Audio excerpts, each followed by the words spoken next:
Sense and Sensibility by Jane Austen. Chapter 3.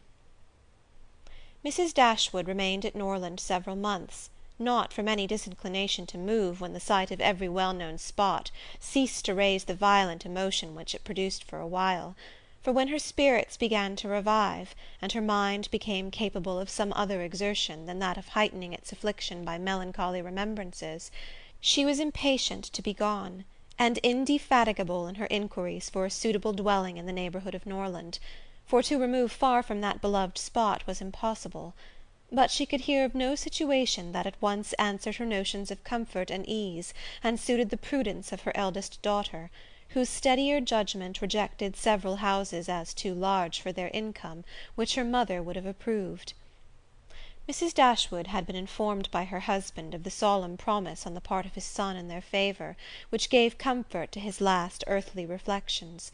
She doubted the sincerity of this assurance no more than he had doubted it himself, and she thought of it for her daughter's sake with satisfaction, though as for herself she was persuaded that a much smaller provision than £7,000 would support her in affluence. For their brother's sake too, for the sake of his own heart, she rejoiced; and she reproached herself for being unjust to his merit before, in believing him incapable of generosity. His attentive behaviour to herself and his sisters convinced her that their welfare was dear to him, and for a long time she firmly relied on the liberality of his intentions. The contempt which she had, very early in their acquaintance, felt for her daughter-in-law was very much increased by the farther knowledge of her character, which half a year's residence in her family afforded; and perhaps in spite of every consideration of politeness or maternal affection on the side of the former, the two ladies might have found it impossible to have lived together so long, had not a particular circumstance occurred to give still greater eligibility, according to the opinions of Mrs. Dashwood, to her daughter's continuance at Norland. This circumstance was a growing attachment between her eldest girl and the brother of Mrs. John Dashwood, a gentlemanlike and pleasing young man, who was introduced to their acquaintance soon after his sister's establishment at Norland, and who had since spent the greatest part of his time there.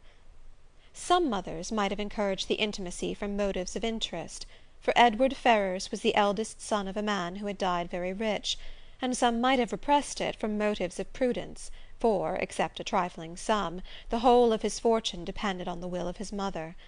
But Mrs. Dashwood was alike uninfluenced by either consideration. It was enough for her that he appeared to be amiable, that he loved her daughter, and that Elinor returned the partiality. It was contrary to every doctrine of hers that difference of fortune should keep any couple asunder, who were attracted by resemblance of disposition, and that Elinor's merit should not be acknowledged by every one who knew her, was to her comprehension impossible. Edward Ferrars was not recommended to their good opinion by any peculiar graces of person or address. He was not handsome, and his manners required intimacy to make them pleasing. He was too diffident to do justice to himself, but when his natural shyness was overcome, his behaviour gave every indication of an open, affectionate heart.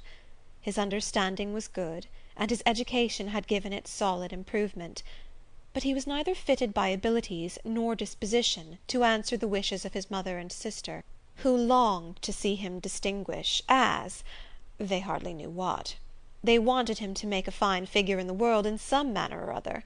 His mother wished to interest him in political concerns, to get him into Parliament, or to see him connected with some of the great men of the day. Mrs. John Dashwood wished it likewise; but in the meanwhile, till one of these superior blessings could be attained, it would have quieted her ambition to see him driving a barouche. But Edward had no turn for great men or barouches. All his wishes centred in domestic comfort and the quiet of private life. Fortunately, he had a younger brother who was more promising. Edward had been staying several weeks in the house before he engaged much of Mrs. Dashwood's attention, for she was, at that time, in such affliction as rendered her careless of surrounding objects. She saw only that he was quiet and unobtrusive, and she liked him for it. He did not disturb the wretchedness of her mind by ill-timed conversation. She was first called to observe and approve him further by a reflection which Elinor chanced one day to make on the differences between him and his sister. It was a contrast which recommended him most forcibly to her mother. "It is enough," said she. "To say that he is unlike Fanny is enough. It implies everything amiable. I love him already."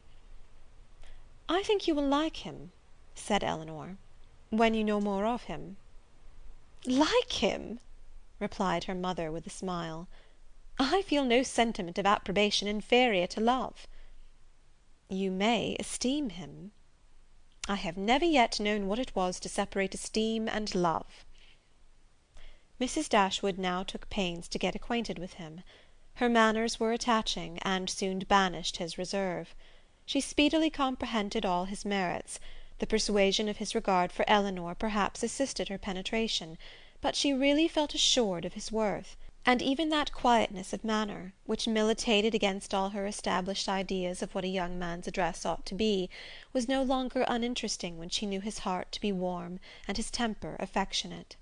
No sooner did she perceive any symptom of love in his behaviour to Elinor, than she considered their serious attachment as certain, and looked forward to their marriage as rapidly approaching. "In a few months, my dear Marianne," said she, "Elinor will, in all probability, be settled for life. We shall miss her, but she will be happy." "Oh, mamma, how shall we do without her?" "My love, it will scarcely be a separation. We shall live within a few miles of each other, and shall meet every day of our lives. You will gain a brother, a real affectionate brother. I have the highest opinion in the world of Edward's heart. But you look grave, Marianne. Do you disapprove your sister's choice?" "Perhaps," said Marianne, "I may consider it with some surprise. Edward is very amiable, and I love him tenderly; but yet he is not the kind of young man. There is something wanting. His figure is not striking. It has none of that grace which I should expect in the man who could seriously attach my sister. His eyes want all that spirit, that fire, which at once announce virtue and intelligence. And besides all this, I am afraid, mamma, he has no real taste. Music seems scarcely to attract him; and though he admires Elinor's drawings very much, it is not the admiration of a person who can understand their worth. It is evident, in spite of his frequent attention to her while she draws, that in fact he knows nothing of the matter. He admires as a lover, not as a connoisseur. To satisfy me, those characters must be united. I could not be happy with a man whose taste did not in every point coincide with my own.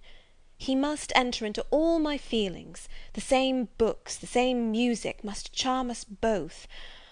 Oh, mamma, how spiritless, how tame was Edward's manner in reading to us last night!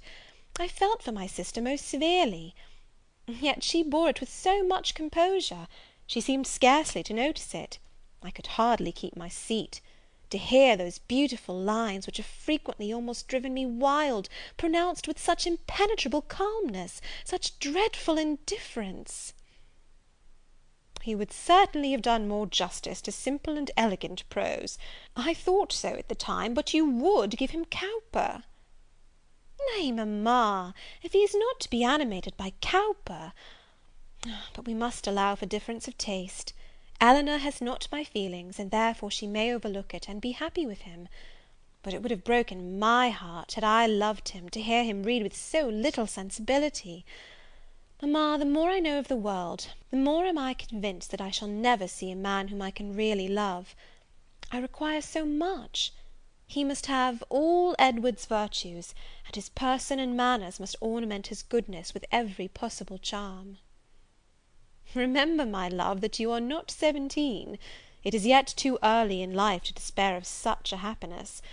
Why should you be less fortunate than your mother? In one circumstance only, my Marianne, may your destiny be different from hers." Chapter 4